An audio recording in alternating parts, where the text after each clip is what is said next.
I am Brittany Love, and I'm back with another topic and episode with I Can't Get a Text Back.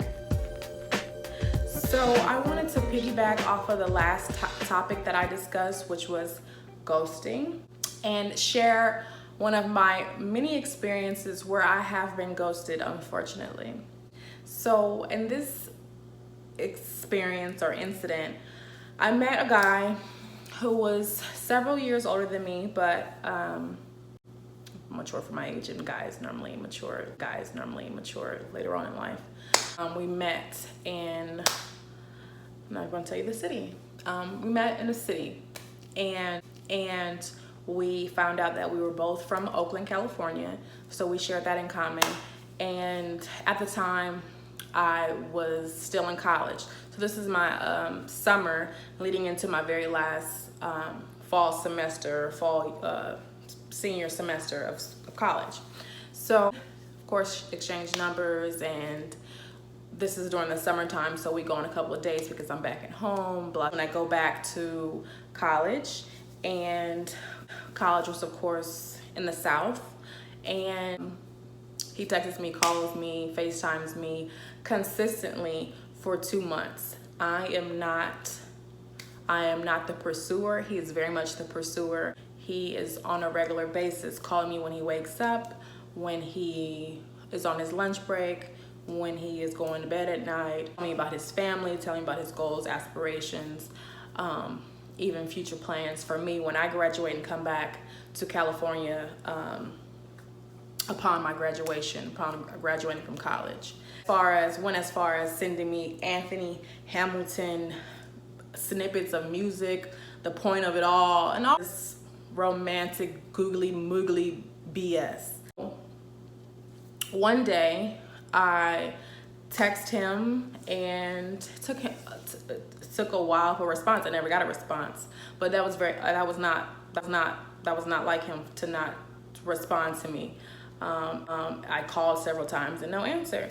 So for me, and I maybe was very naive, but I didn't think at the time that I was being ghosted, that he was ignoring me, because I didn't do anything for him to ignore me, to feel any negative or ill feelings towards me. So for him to just go missing and not respond like that was alarming to me.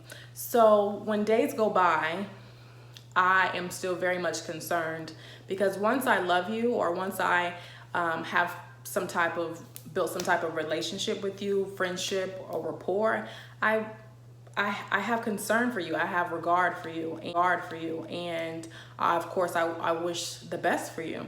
So when I don't hear from you, I'm a little uneasy. So long story short, I have his name, I have his date of birth, and I know the city in which he lives, but I've never been to his home. So of course, I'm being in the South in college, I'm going off a little information I really don't know. And I don't really know his friends or family to contact them to check up on him to see if he's okay. So what do? I do my due diligence. So I'm Googling, I'm calling hospitals, I'm calling the jails, I am checking Google to see if he has been harmed, shot, killed in an accident, anything, just any type of information to see if I can get an update on him. And then once I've realized that the hospital said that they didn't have anything, the jail said they didn't have anything for him, newspapers, nothing in the obituaries, nothing like that. So I called the police. In which the city that he lived, saying like, look, this is his name, this is his date of birth, and I'm concerned. They did a wellness check, and they said that he was fine. But for me, that was not sufficient, because it just was not, it didn't click to me. It wasn't making any sense why he was not, if he was okay, why he was not responding to me.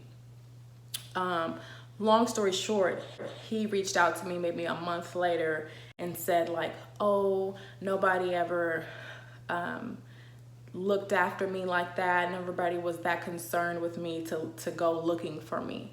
he made it seem like he was very appreciative of the actions that I put forth to see if he was okay. But my girlfriend saw him like a month or two after me talking to him, and they asked him, kind of like checking him, like, what happened? Like, you stopped talking to Brittany, like why you stopped answering her phone calls and texting her, like what happened?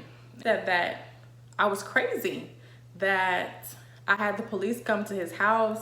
They're like, Brittany, like, she was really concerned about you. She's not crazy. Like, that's just the type of person she is. Like, if you didn't want to talk to her, then you could have just said that. So when he talked to me, basically explained that he couldn't do the long distance anymore and it was too much for him. I can understand, but what I don't understand is how you can't be transparent to someone that, because there could be other people like me that have a big heart and not assume that someone is just going absent and going ghost. Like, I was genuinely concerned for his well-being, and from my past experiences, people have let me down, and I have been genuinely concerned for them. And all in all, they were just being a dick, an asshole, a coward, a little boy. At this point, I just have no time for it. But this is just another reason why I urge people to be transparent, because like, why would you want to be an asshole to someone who genuinely is having regard for you, someone who genuinely cares for you? It's just very inconsiderate. It's just something to consider. Now, drop your comments below. Tell me, was I crazy? Is it a sad story? Has something like that happened to you?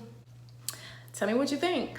Thank you guys for watching. I can't get a text back. You guys can follow me at IamBrittanyLove_ on IG, as well as my love, sex, dating, relationships profile at I can't get a text back.